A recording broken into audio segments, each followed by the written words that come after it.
Hello everyone, this is Saket Vajpayee, Director of Prayas Physics Classes, Dehradun. Welcome to the last part of lecture number 4 of System of Particles and Rotational Motion. In this lecture, we are basically going to learn about torque. और torque को समझने के पहले हमें सबसे पहले सीखना होगा अबाउट क्रॉस प्रोडक्ट या फिर वेक्टर प्रोडक्ट। अब तक आपने पढ़ा है डॉट प्रोडक्ट के बारे में जिसमें A vector dot B vector क्या होता है, magnitude of A into magnitude of B into cos theta. लेकिन आज मैं आपको सिखाने वाला हूं एक नया टाइप का प्रोडक्ट जिसको कहते हैं क्रॉस प्रोडक्ट। इसमें क्या होता है, लिखने का तरीका है ए वेक्टर क्रॉस बी वेक्टर, है ना। ये ए इंटू बी नहीं है, ये क्या है, ए वेक्टर क्रॉस बी वेक्टर। और इसका मैग्नीट्यूड हो जाता है magnitude of A into magnitude of B into sine of theta, है ना। ये तो मैग्नीट्यूड तो इसका बहुत ही सिंपल लग रहा है। और अगर आपको मैं बताऊं इसके डायरेक्शन के बारे में, तो डायरेक्शन निकालना शुरू में आपको थोड़ा सा मुश्किल लग सकता है, लेकिन बाय प्रैक्टिस आप इससे कंफर्टेबल हो जाएंगे, है ना। तो यहां पर क्या करना होता है, ये मैटर करता है कि किसका प्रोडक्ट किसके साथ करवाना है। जैसे कि पहला टर्म हमारा ए है यहां पर, है ना, तो हमें ए क्रॉस बी करना है। तो पहले वाले वेक्टर की एक स्पेशलिटी होगी यहां पर। हम लोग किस तरीके से क्रॉस प्रोडक्ट करेंगे वो देखने के लिए मैं आपको एक डायग्राम दिखाता हूं। वो डायग्राम ये रहा। अब देखिए कि जैसे कि मान लीजिए हमारा ये ए वेक्टर है ना, ये ग्रीन वाला जो ये वाला वेक्टर दिख रहा है आपको, ये हमारा ए वेक्टर है, मान लीजिए ये रहा। अब अपने को क्या करना है कि इस वेक्टर के अलॉन्ग, जैसा कि आप देख पा रहे हैं, इस वेक्टर के अलॉन्ग इस डायरेक्शन में हमने क्या रखा, अपने हाथ के इस पोर्शन को रखा। अब हमें क्या करना है, इसे कर्ल करना है ना, इसे घुमाना है टुवर्ड्स बी। जैसा कि आप देख पा रहे हैं, इस इंसान ने, ऊपर वाले इंसान ने अपने राइट हैंड को, है ना, ये मेक श्योर करना है कि आप राइटी हो चाहे लेफ्टी हो, आपको यूज करना है राइट हैंड। तो राइट हैंड को ए वेक्टर पर रख करके उसे घुमाना है किसकी तरफ, बी वेक्टर की तरफ। तो ऐसा करने पर जो थंब की डायरेक्शन है, जैसे कि इस केस में आप देख पा रहे हैं, इसने ए वेक्टर और बी वेक्टर दोनों को टेबल टॉप पर रखा है। तो ए क्रॉस बी करने पर थंब की डायरेक्शन क्या आ गई, वर्टिकली अपवर्ड, है ना। तो हम लोग देख पा रहे हैं कि ए वेक्टर पर अपने हाथ को इस तरीके से रखेंगे और इस तरीके से घुमाएंगे कि कलाई पर कोई भी मोच ना आए। समझ रहे हैं, इस डायरेक्शन में घुमाएंगे जिस डायरेक्शन में घुमाने पर हमारे को कलाई में कोई भी मोच ना आए, है ना। तो इस तरीके से हम लोग घुमाते हैं। उसी तरीके से मान लीजिए B vector cross A vector करना होता तो क्या करते, हम लोग देखिए नीचे वाले डायग्राम को इस तरीके से ए वेक्टर पर ले जाते हैं। तो इस बार थंब की डायरेक्शन किधर आ रही है, नीचे की तरफ। तो यही हमारे ए क्रॉस बी वेक्टर की डायरेक्शन होगी। तो हमने सीखने को क्या मिला, हमें सीखने को ये मिला कि डॉट प्रोडक्ट में तो ए डॉट बी करने पर स्केलर आता था, लेकिन जब हम लोग क्रॉस प्रोडक्ट करेंगे तो हमारे को क्या करना मिलेगा, हमारे को एक वेक्टर मिलेगा जिसका magnitude A B sine theta है। और अपने हाथ को सबसे पहले किस पर रखना है, अपने हाथ को रखना है हमें पहले वाले वेक्टर पर, और उसके बाद फिंगर्स को कर्ल करवाना है टुवर्ड्स दी अदर वेक्टर। और किस तरीके से, ऐसे तरीके से सच दैट कि हमारी कलाई में कोई भी मोच ना है, इस डायरेक्शन में घुमाना है ना। तो ये है तरीका क्रॉस प्रोडक्ट निकालने का। और इस मेथड में हम लोग राइट हैंड का इस्तेमाल करते हैं, इसीलिए इसे राइट हैंड थंब रूल भी कहते हैं, है ना, राइट हैंड थंब रूल। चलिए, तो यहां पर हम लोग कुछ इंपॉर्टेंट रिजल्ट्स डिराइव करने की कोशिश करते हैं। जैसे कि मान लीजिए मेरे पास ये आई कैप वेक्टर है और ये जे कैप वेक्टर है।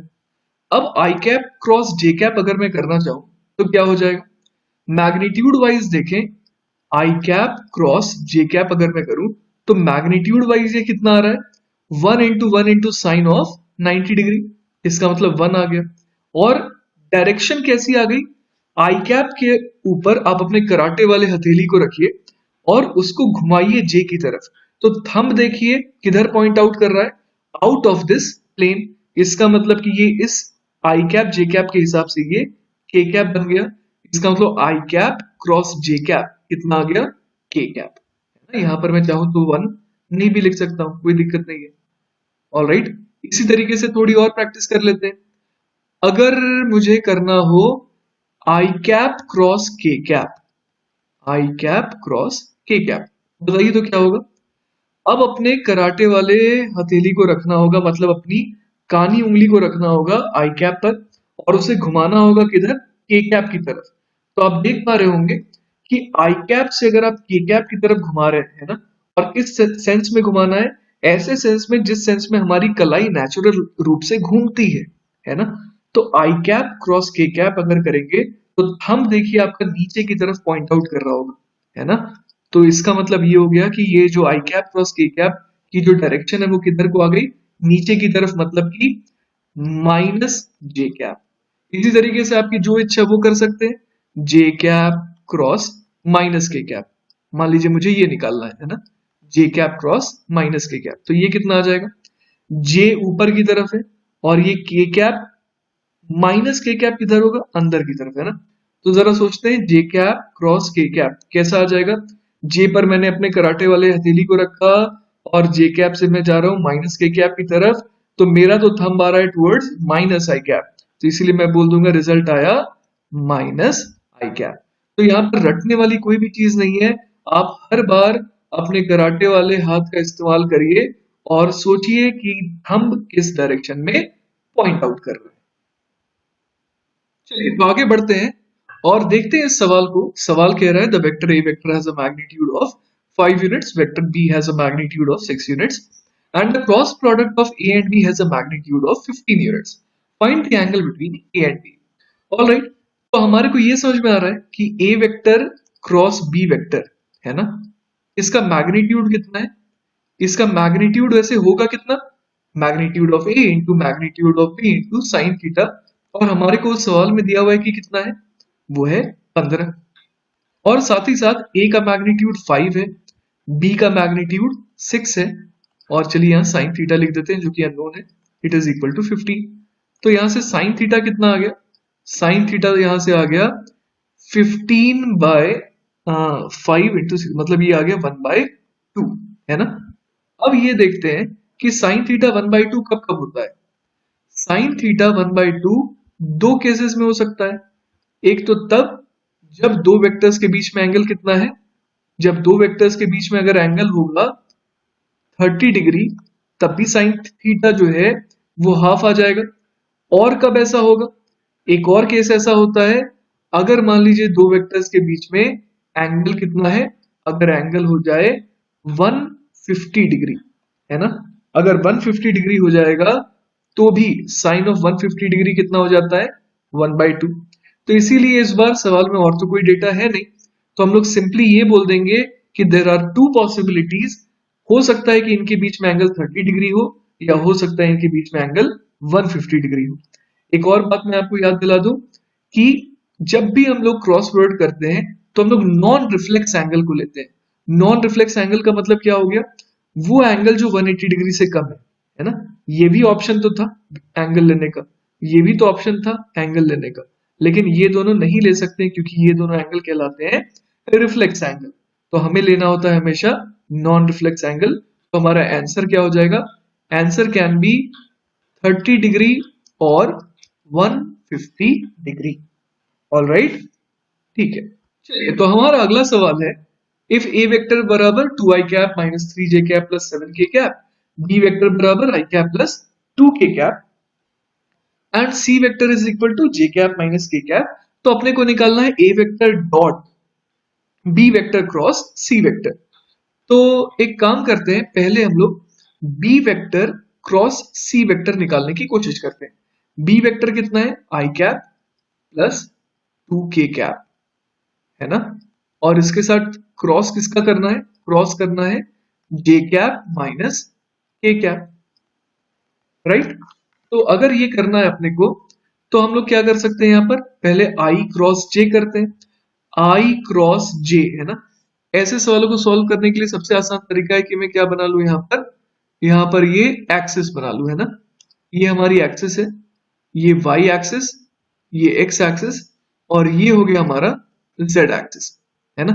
अगर ऐसा हम लोग कर ले तो हमारे को ये समझ में आ रहा है कि आई कैप क्रॉस जे कैप वो किस डायरेक्शन में आएगा, प्लस के कैप के लॉ। तो आई कैप क्रॉस जे कैप हो गया के कैप। फिर आई cap cross minus k cap करना है। आई cap cross minus k cap किधर आ जाएगा, ऊपर की तरफ। समझ पा रहे हैं आप, मैंने अपने कराटे वाले हाथ को रखा है एक्स की तरफ और उसको घुमाया किधर, पीछे माइनस के कैप की तरफ। तो थंब मेरा ऊपर पॉइंट अप पॉइंट कर रहा है, इसका मतलब ये हो गया प्लस जे कैप। फिर two K cap cross J cap, two K cap मतलब जेड एक्सिस, और इससे घुमाना है किधर, ऊपर की तरफ, है ना। तो अब मेरा थंब पॉइंट कर रहा है टुवर्ड्स माइनस आई कैप, तो मैं यहां लिख दूंगा माइनस टू आई कैप। और to K cap cross minus k cap, ये वाला टर्म तो जीरो हो जाएगा ना। तो हमारा बी क्रॉस सी कितना आ गया, minus two I cap plus J cap plus K cap, है ना। ये हमारा आ गया B vector cross C vector. अब हमें क्या करना है, इसका डॉट प्रोडक्ट लेना है किसके साथ, ए वेक्टर के साथ। तो ए वेक्टर हमारा कितना है, ए वेक्टर हमारा है two I cap minus three J cap plus seven K cap. इसका डॉट लेना है बी क्रॉस सी के साथ। तो हम लोग काम कर सकते हैं, यहां पर लिख लेते हैं two I cap minus three J cap plus seven K cap, और यहां डॉट का साइन दे दिया मैंने।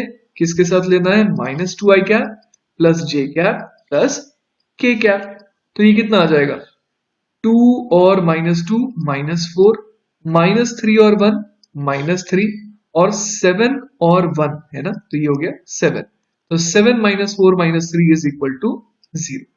इसका मतलब क्या हो गया, ए वेक्टर का डॉट प्रोडक्ट किसके साथ, बी वेक्टर क्रॉस सी वेक्टर, है ना। इसके साथ कितना आ रहा है, जीरो। तो this is our final answer.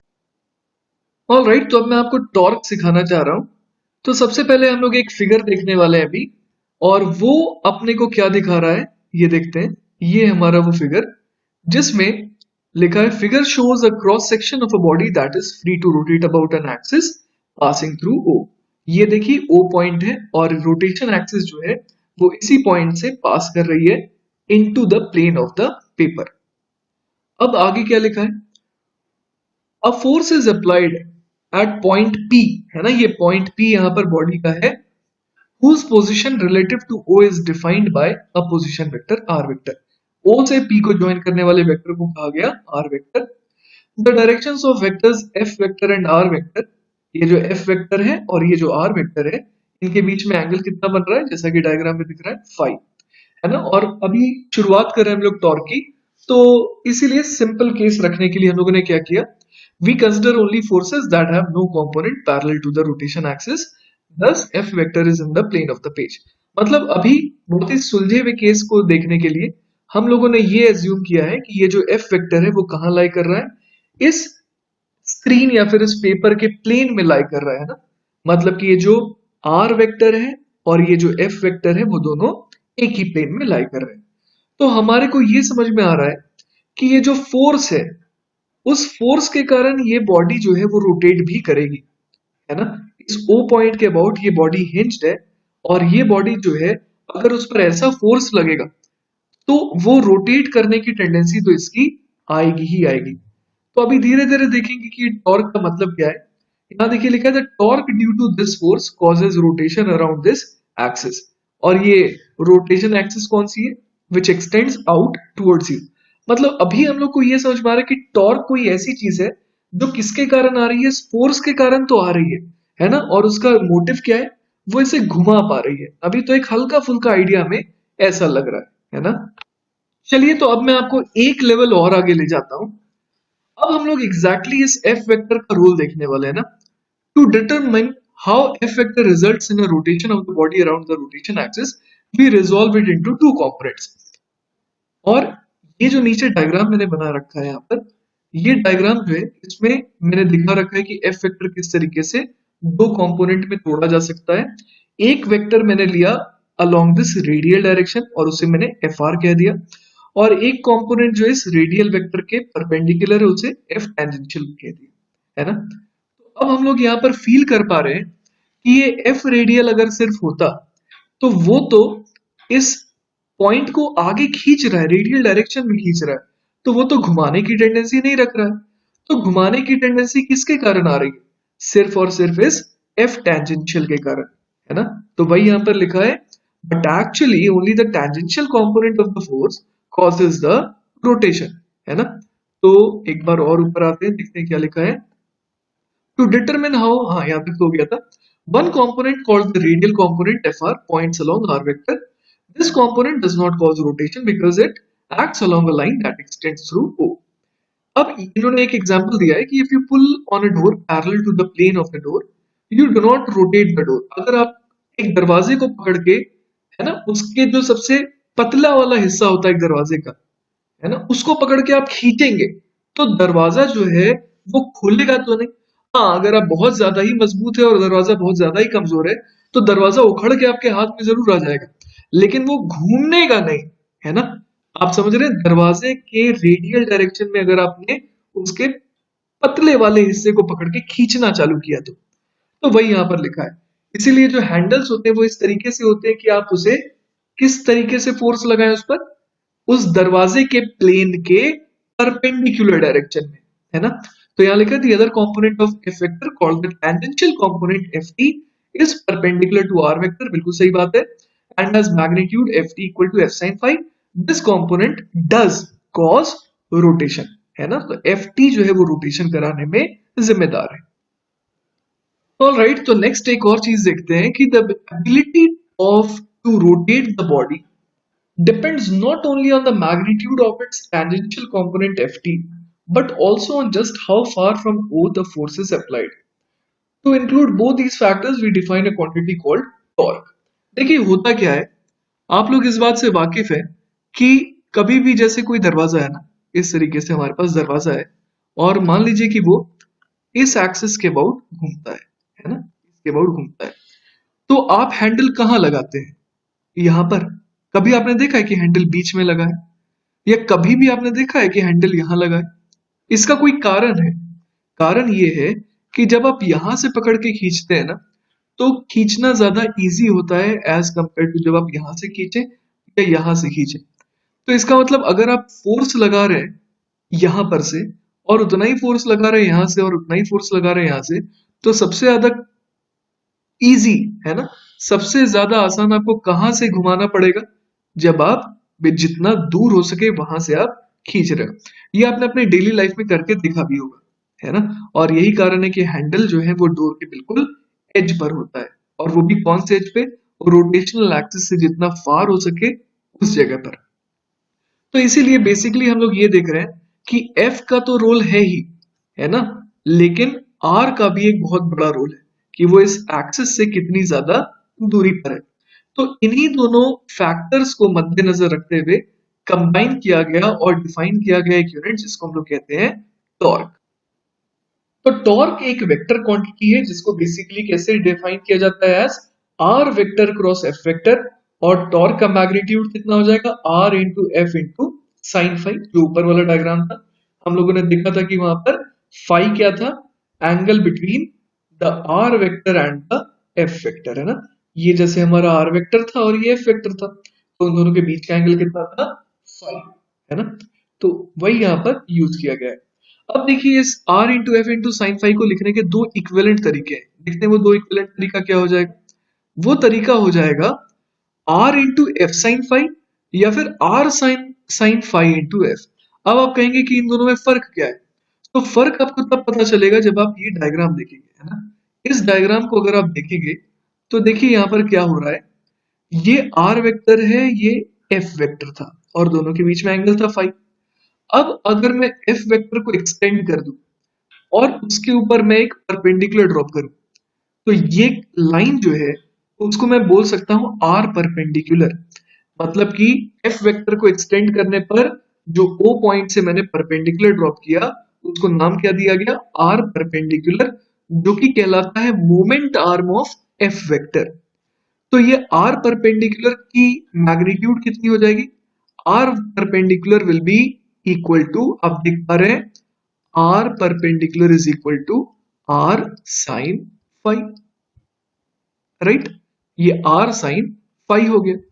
तो हम लोग देख पा रहे हैं कि टॉर्क के मैग्नीट्यूड को निकालने का एक तरीका क्या हो गया कि मैं आर परपेंडिकुलर को फोर्स के मैग्नीट्यूड से मल्टीप्लाई कर दूं, क्योंकि आर परपेंडिकुलर खुद क्या हो गया आर साइन फाई, जिसका एक और नाम है मोमेंट आर। या फिर आप क्या कर सकते हैं, आप ऐसा भी कर सकते हैं कि एफ का आप परपेंडिकुलर कंपोनेंट ढूंढिए, है ना, जो कि कितना हो जाएगा एफ साइन फाइव, है ना, जैसा कि हमने ऊपर देखा था यहां पर जो एफ टेंजेंशियल है ना, एफ टेंजेंशियल वो कितना हो गया F sine five. F sine five क्यों, क्योंकि हमारे को ये दिख रहा है कि ये एफ वेक्टर और ये फाइव एंगल है, तो ये वाला कंपोनेंट कितना हो जाएगा एफ साइन फाइव। और एफ साइन फाइव ही वो कंपोनेंट है वेक्टर का, इस फोर्स वेक्टर का जो कि इसे घुमा रहा है। तो एफ साइन फाइव ये वाला वेक्टर हो गया और उसके परपेंडिकुलर ऑटोमेटिकली आर वेक्टर हो गया, तो R multiplied by F sine five. तो टॉर्क के मैग्नीट्यूड को निकालने का दो अलग अलग तरीका है और दोनों बिल्कुल इक्विवेलेंट है ना। तो वही यहां पर लिखा है you calculate the same torque by using the moment arm distance, जो कि ये क्या कहला रहा है R perpendicular, and the full force magnitude. Instead of कि आप एफ टेंजेंशियल लें और उसको आर से मल्टीप्लाई करें, आपके पास दूसरा तरीका क्या है कि आप फुल मैग्नीट्यूड ऑफ फोर्स लें और उसको किसके मल्टीप्लाई कर दें moment arm of F vector. चलिए तो टॉर्क को और अच्छे से समझने की कोशिश करते हैं। Torque, which comes from the Latin word meaning to twist, है ना, may be loosely identified as the turning or twisting action of the force। तो मैं आपको बता दूं कि एक तरीके से टॉर्क को यह भी कहा जाता है कि वो rotational counter part of force है। जिस तरीके से force tends to change the motion of things, torque tends to twist or change the state of rotation of things. So if you want to make a stationary object rotate, then what do you apply? You apply a torque. If you want to make a rotating object stop, then also you need a torque। जैसे कि यहाँ पर आप देखिए, when you apply a force to an object such as a screwdriver or a torque wrench with the purpose of turning that object, you are applying a torque। तो इसका मतलब हम लोग क्या कर रहे हैं, उस जैसे कि ये नीचे डायग्राम देखिए, है ना, इस नेल को हम लोग और टाइट करने के लिए क्या कर रहे हैं, यहाँ पर आप देखते होंगे कि आप जितना दूर पकड़ते हैं उतना सही रहता है ना। तो दूर पकड़ने पर आपको बहुत कम एफर्ट लगाना होता है इसको टाइट करने के लिए, है ना। तो अगर आप जैसे मान लीजिए कि तीन जो डायग्राम बने हुए, इन तीनों डायग्राम में मान लीजिए कि आप फोर्स सेम अमाउंट का लगा रहे हैं, तीनों केसेस में फोर्स का मैग्नीट्यूड मान लीजिए कि एफ है ना। तो उस केस में सोचिए कि सबसे ज्यादा असर, उस फोर्स का असर सबसे ज्यादा किस केस में होगा। चलिए एक एक करके एनालाइज करते हैं। जब मैंने फोर्स को पहले वाले डायग्राम के हिसाब से लगाया ना, थोड़ा तिरछा लगाया, तो क्या हो रहा है कि जैसा कि मैंने आपको अभी अभी सिखाया था, टॉर्क के केस में हम लोग क्या करते हैं आर परपेंडिकुलर इंटू एफ ले लेते हैं ना, एक तो ये तरीका हुआ। तो यहां पर अगर मैं फुल मैग्नीट्यूड ऑफ फोर्स लेना चाहूं तो मुझे आर कौन सा देखना होगा, ये आर परपेंडिकुलर। और ऑब्वियस है कि ये जो लेंथ है यहां वाली, ये जो अलोंग द रेंच है, ये हाइपोटेनस है इस राइट एंगल ट्राइंगल का। तो जो लिवर आर्म है वो क्या हो गया, थोड़ा छोटा हो गया। तो जब मैं टॉर्क का मैग्नीट्यूड निकालूंगा तो फोर्स तो चलिए तीनों में सेम है, लेकिन आर परपेंडिकुलर जो है वो क्या हो गया, इसका कम हो गया। किससे कंपेयर कर रहा हूं मैं, सेकंड केस से एक्चुअली कंपेयर कर रहा हूं। इस सेकंड केस में देखिए, फोर्स जब मैंने पूरा का पूरा ऊपर की तरफ लगाया ना, तो आर परपेंडिकुलर क्या हो गया, ये पूरा का पूरा रेंज की लेंथ। तो जो लेंथ पिछली बार कम हो गई थी वो लेंथ इस बार देखिए वापस से पूरी की पूरी रेंज की लेंथ हो गई। तो ये तो मैं श्योर हूं कि किन दोनों किस केस में, पहले और दूसरे केस में से टॉर्क ज्यादा किस में है, टॉर्क ज्यादा है सेकंड केस में। तो मेरे को ये समझ में आ रहा है कि केस नंबर 1 में टॉर्क जो है वो कम है as compare to case number 2।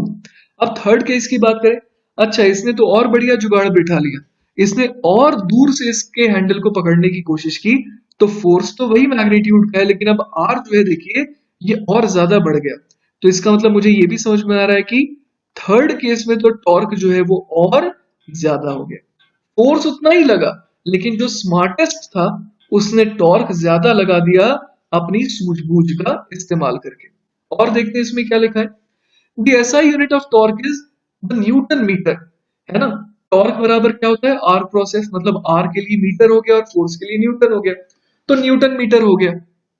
लेकिन आपको थोड़ा अलर्ट रहना होगा, न्यूटन मीटर तो वर्क की भी यूनिट है, क्योंकि फोर्स इनटू डिस्प्लेसमेंट, है ना, बेसिकली ये वर्क की यूनिट होती है। तो टॉर्क एंड वर्क दोनों बहुत ही डिफरेंट चीजें हैं। टॉर्क एक वेक्टर क्वांटिटी है, वर्क एक स्केलर चीज होती है। However are quite different quantities and must not be confused. Work को जनरली हम लोग जूल में रिप्रेजेंट करते हैं, लेकिन ये गलती कभी भी मत करिएगा, टॉर्क को हम लोग जूल में रिप्रेजेंट नहीं करते, टॉर्क को हमेशा हम लोग लिखते हैं इन न्यूटन में। चलिए, तो टॉर्क को और अच्छे से फील करने के लिए मैं एक और एग्जांपल लेता हूं। A simple rigid body free to rotate about an axis through O consists of a particle of mass m fastened to the end of a rod of length r and negligible mass. An applied force causes the body to rotate. तो यहाँ पर ये diagram है, आप देखिए इसे जरा, कि यहाँ पर ये रॉड है और इसके एंड पर ये मास लगा हुआ है। अब फोर्स भले इस डायरेक्शन में लग रहा है, लेकिन ये जो रेडियल डायरेक्शन में फोर्स है, अगर आप सोचिए कि सिर्फ एफ आर लग रहा होता, तब तो वो रॉड की लेंथ को लंबा करना चाहता, वो उसे घुमाता कहाँ। तो यहाँ पर हमें साफ दिख रहा है कि ये जो फोर्स का साइन फाई वाला कंपोनेंट है, विच इज एफ टी, वही इसे एक्चुअली घुमा रहा है ना। तो इस केस में अगर टॉर्क आएगा तो उसके लिए जिम्मेदार कौन सा फोर्स का कंपोनेंट होगा, सिर्फ और सिर्फ एफ टी। ऑल राइट, तो आई होप आपको अब टॉर्क की फील आ गई होगी। एक बहुत ही इंपॉर्टेंट पॉइंट है टॉर्क के बारे में जो हमें जानना चाहिए, वो ये है कि जैसे मान लीजिए हम लोग टॉर्क ऑफ किसी फोर्स एफ वेक्टर का निकाले ओ पॉइंट के लॉन्ग, तो हम लोगों ने बेसिकली टॉर्क को क्या कहा, torque is equal to R cross F. अब लेकिन अगर मैं इसका कंपोनेंट लूं, जैसे कि यहाँ पर ये एफ फोर्स है और ये ओ पॉइंट था, है ना, और ये हमारी बॉडी है। अब इस ओ पॉइंट के अबाउट जब मैंने टॉर्क निकाला तो वो आर क्रॉस एफ आया। अब उस टॉर्क का जो भी कंपोनेंट होगा ना अलोंग ओए, उसको डिफाइन किया गया है as the torque of F vector about o a. मतलब अगर मुझे इस ओ ए के अबाउट देखना है कि कितना टॉर्क है, तो मुझे क्या करना होगा, इस ओ पॉइंट के अबाउट टॉर्क लेना होगा और उसका कंपोनेंट चेक करना होगा अलोंग ओ ए।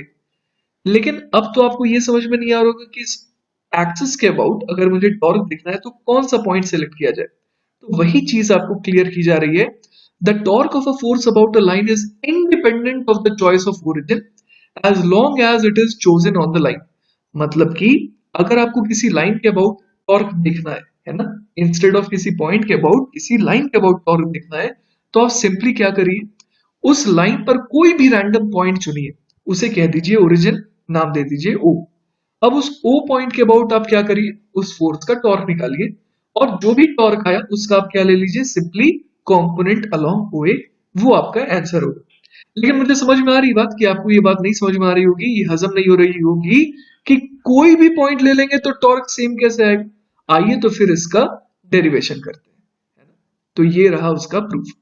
हम लोग यहाँ देख सकते हैं कि the torque of F about O1, है ना, ये हमारा O1 पॉइंट है, O1 के अबाउट टॉर्क कितना आ जाएगा, ऑब्वियस है O1P क्रॉस F, यही तो हमने सीखा है। अब O1P वेक्टर को हम लोग क्या लिख सकते हैं, इसे लिख सकते हैं O1 O वेक्टर, मतलब कि ये वाला वेक्टर, और उसमें क्या कर देंगे, ओपी वेक्टर को ऐड कर देंगे। आपने पढ़ रखा होगा, इस वेक्टर में अगर इस वेक्टर को ऐड कर देंगे तो रिजल्टेंट होता है टेल से हेड की तरफ, राइट, आपको याद है ये आपने पढ़ा होगा वेक्टर चैप्टर में। तो ये होता है इसका रिजल्टेंट। तो यही यहां पर दिखाया जा रहा है कि ये O1 O वेक्टर है और ये OP वेक्टर है, तो इसका रिजल्टेंट क्या हो गया, O1P वेक्टर। तो O1P vector is equal to O1 O vector plus OP vector, जिसका क्रॉस लिया गया F के साथ। तो वो कितना आ गया, O1 O vector cross F plus OP vector cross F। लेकिन हम लोग जानते हैं कि O1 O vector cross F vector वो क्या होगा, perpendicular to O1 O vector. ऐसा कैसे कह रहे हैं, आप ऐसे सोचिए कि मान लीजिए आपके पास एक वेक्टर है A और एक और वेक्टर है B, और ये दोनों मान लीजिए इसी प्लेन में लाई कर रहे हैं, है ना, जो जिस प्लेन में आपको ये स्क्रीन दिखाई दे रही है, उसी प्लेन में ये दोनों A वेक्टर और B वेक्टर लाई कर रहे हैं। अब अगर आप A क्रॉस B करेंगे तो ये ऑब्वियस है कि जो रिजल्टेंट वेक्टर है उसकी डायरेक्शन क्या होगी, it will be perpendicular to the screen.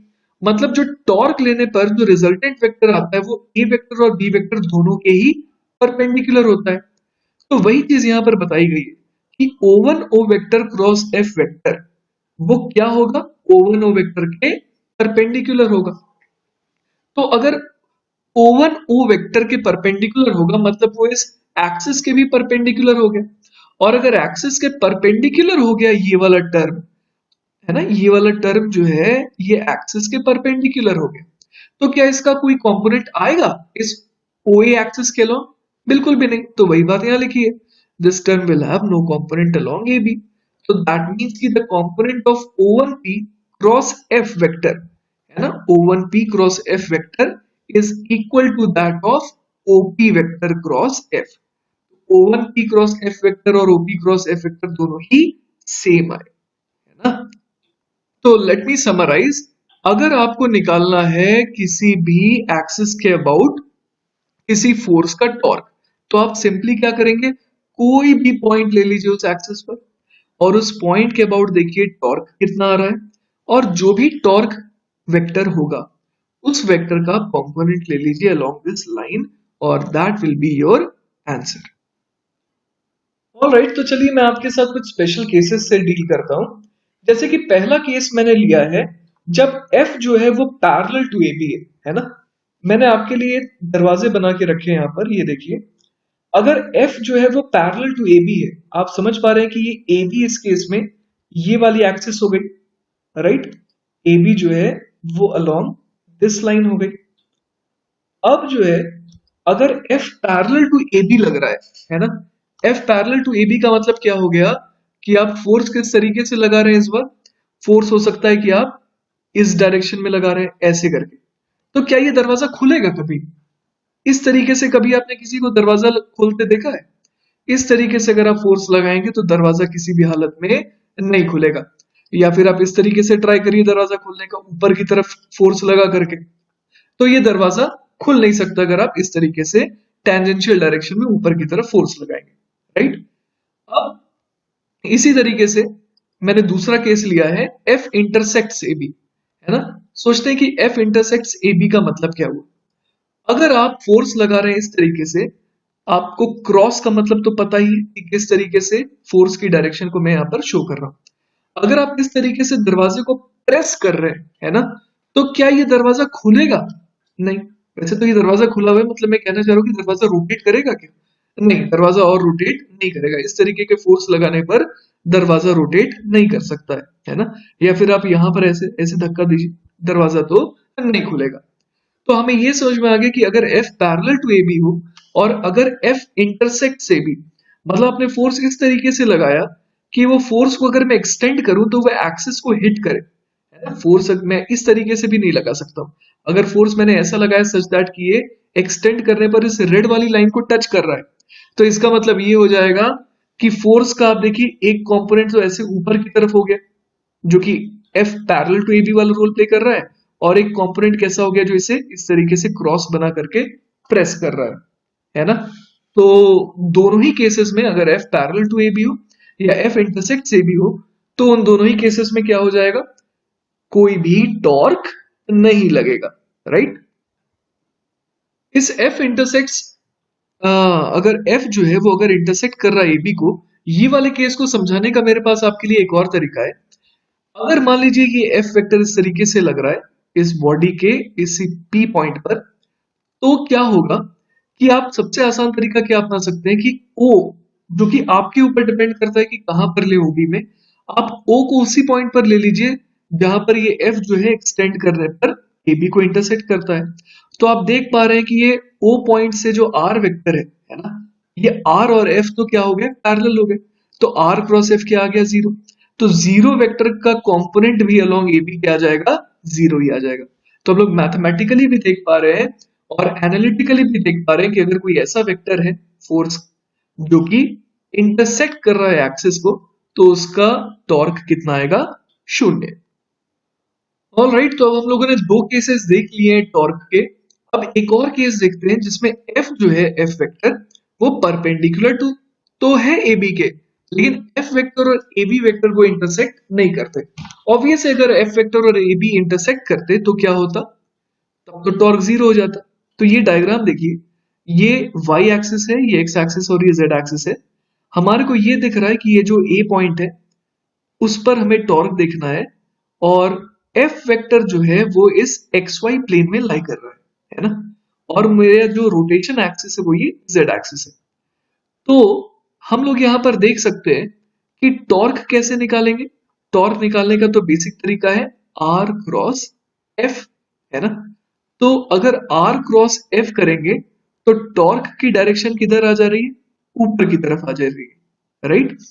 तो इस पर्टिकुलर केस में हम लोग ये देख सकते हैं कि या तो हम लोग पूरे के पूरे एफ के मैग्नीट्यूड को ले लें और आर परपेंडिकुलर ले लें, या फिर क्या कर सकते हैं आर वेक्टर यही ले लें और एफ को दो कंपोनेंट्स में ब्रेक कर दें। एक हो जाएगा एफ परपेंडिकुलर और एक हो जाएगा एफ रेडियल, याद होगा आपको।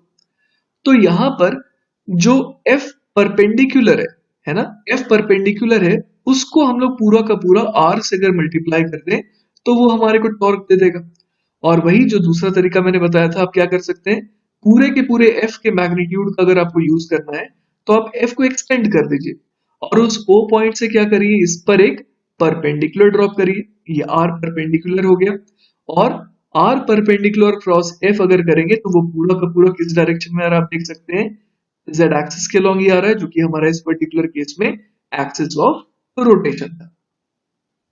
चलिए तो एक और आखिरी केस समझने की कोशिश करते हैं, केस नंबर 4। इस बार f vector and o vector are skew but not perpendicular. Skew है लेकिन परपेंडिकुलर नहीं है। स्क्यू का मतलब होता है कि दे विल नॉट इंटरसेक्ट, है ना। तो पिछले डायग्राम में इसका मतलब थोड़ा सा चेंज अगर हम लोग ले आए तो ये बन जाएगा एफ वेक्टर। सोचिए अब कैसा होगा, एफ वेक्टर जो है अब इस प्लेन में जैसे ये लाई कर रहा था, इस प्लेन में नहीं बल्कि थोड़ा सा मान लीजिए कि उठा हुआ है ना, इस एक्स वाई प्लेन से मान लीजिए ये कुछ थीटा एंगल बना रहा है, ठीक है। तो अब हमें ये समझ में आ रहा है कि इस नए एफ वेक्टर, जो मैंने नया एफ वेक्टर अब बनाया है, इसका एक कंपोनेंट लिया जा सकता है किस डायरेक्शन में। एक तो हो जाएगा एफ कॉस थीटा, जो कि ये वाला वेक्टर अब बन जाएगा। अब हमारा ये वेक्टर कितना हो गया, एफ कॉस थीटा। और एक वेक्टर कैसा आ जाएगा, ऊपर की तरफ, है ना, जो कि इस z एक्सिस के पैरेलल हो जाएगा। तो जो f साइन थीटा है वो तो बेकार हो गया। क्यों? क्योंकि वो तो एक्सिस के पैरेलल हो गया। तो इसका मतलब सिंपली हम लोग बोल सकते हैं कि अगर हमारे को कोई ऐसा वेक्टर दिया हो जो कि इंटरसेक्ट ना करे इस एक्सिस को, लेकिन परपेंडिकुलर भी ना हो, जैसे कि ये z एक्सिस और ये जो ओरिजिनल फोर्स वेक्टर था, ये दोनों कभी इंटरसेक्ट नहीं कर रहे लेकिन परपेंडिकुलर भी तो नहीं थे। तो ऐसे केस में हमें क्या करना चाहिए, हमें इसका एक कंपोनेंट लेना चाहिए परपेंडिकुलर और एक लेना चाहिए parallel to the axis. Parallel के लिए हम लोग बोल देंगे कि शुरुआती केसेस में हमने देखा था कि वो जीरो हो जाएगा उसके कारण टॉर्क। और जो एफ कॉस थीटा वाला कंपोनेंट हो गया वो हमारे को केस 3 जैसा दिखने लगा। तो हम लोग क्या बोल सकते हैं, basically take components of F parallel and perpendicular to the axis and combine case 1 and 3। Case 1 के कारण ऑब्वियसली टॉर्क नहीं आएगा और केस 3 के कारण कैसे आएगा, तो वो हमने निकालना सीख रखा है। तो चलिए इस लेक्चर का आखिरी सवाल देखते हैं। सवाल है, a simple pendulum of length L is pulled aside to make an angle theta with the vertical. Find the magnitude of the torque of the weight W of the bob about the point of suspension। और पूछा गया when is the torque zero। तो चलिए एक diagram बनाने की कोशिश करते हैं। यहाँ पर ये मैंने दिखा दिया कि ये इस पेंडुलम का बॉब है और यहाँ पर ये दिखा देते हैं वर्टिकल लाइन इस तरीके से, ये हमारी वर्टिकल लाइन है ना। और कितने एंगल से इसे खींचा गया, इसे खींचा गया बाय एन एंगल थीटा। तो अब ऑब्वियस है कि इसका मोशन कुछ इस तरीके का होगा ना, यहाँ से ऐसे आएगा फिर ये उतने ही एंगल तक स्विंग करेगा। तो हमसे पूछा गया है find the magnitude of the torque of the weight W of the bob about the point of suspension. Let us say कि इस पॉइंट ऑफ सस्पेंशन का नाम O है। तो हमें ये समझ में आ रहा है कि इस पर mg जो है वो कुछ इस तरीके से नीचे एक्ट करेगा। तो लेंथ अपने को कितनी दी हुई है सिंपल पेंडुलम की, वो दी हुई है L। तो मैंने आपको सिखा रखा है कि टॉर्क अबाउट अ पॉइंट कैसे निकालते हैं, सिंपली R क्रॉस F कर दीजिए। और सबसे आसान तरीका तो ये है कि फोर्स को एक्सटेंड कर दीजिए और उस पर क्या ड्रॉप कर देंगे हम लोग, परपेंडिकुलर, है ना।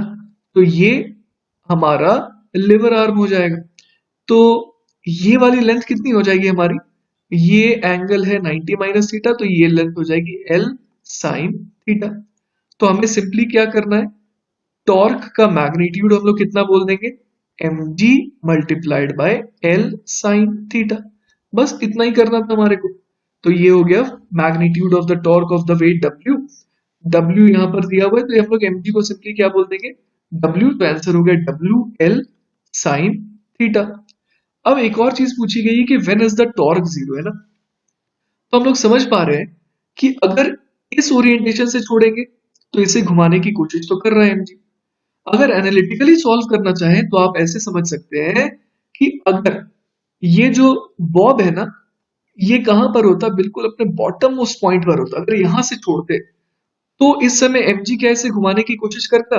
आपका खुद का पर्सनल एक्सपीरियंस कहता होगा कि अगर मैं इस ओरिएंटेशन पे अगर एक बॉब को छोड़ दूं तो वो कुछ नहीं करेगा, लेकिन अगर इस ओरिएंटेशन पे छोड़ू तो ये बॉब घूमने की टेंडेंसी रखता है अबाउट दिस पॉइंट। इसका मतलब एनालिटिकली हम लोग कह सकते हैं कि ये वो पोजीशन है जहां पर क्या हो रहा होगा, इस पर टॉर्क जीरो लग रहा होगा। बाकी फॉर्मूले से भी देख सकते हैं, जब थीटा की वैल्यू क्या हो जाएगी 0 डिग्री, तो उस समय हम लोग समझ सकते हैं कि टॉर्क कितना हो जाएगा, जीरो। तो बेसिकली हमारे सेकंड पार्ट का आंसर क्या आ गया, when is the torque zero, when angle theta is equal to 0 degree. All right. तो आई थिंक कि ये जो लेक्चर है ये बहुत ही इंपॉर्टेंट है। इसमें आपने क्रॉस प्रोडक्ट पहले तो सीखा, फिर टॉर्क निकालना सीखा। और आगे के लिए मैं आपको बता दूं कि टॉर्क जिस तरीके से निकालते हैं सेम उसी तरीके से एक और क्वांटिटी आने वाली है फ्यूचर में, उसका नाम है एंगुलर मोमेंटम। वो डिट्टो इसी का कॉपी पेस्ट होता है। तो वहां पर हम लोग आपको यही सजेस्ट करेंगे कि आप टॉर्क के लेक्चर को फिर से देखें ताकि आपको एंगुलर मोमेंटम निकालना है। तो इसीलिए ये लेक्चर की इंपॉर्टेंस बहुत ज्यादा है, फ्यूचर में भी बहुत ज्यादा रहेगी। तो इस टॉपिक से रिलेटेड जितने भी सवाल हैं उसको आप लोग अच्छे से निपटाइएगा। All right, so I hope कि आपको ये लेक्चर पसंद आया होगा। We'll meet again in the next lecture. Till then, bye bye.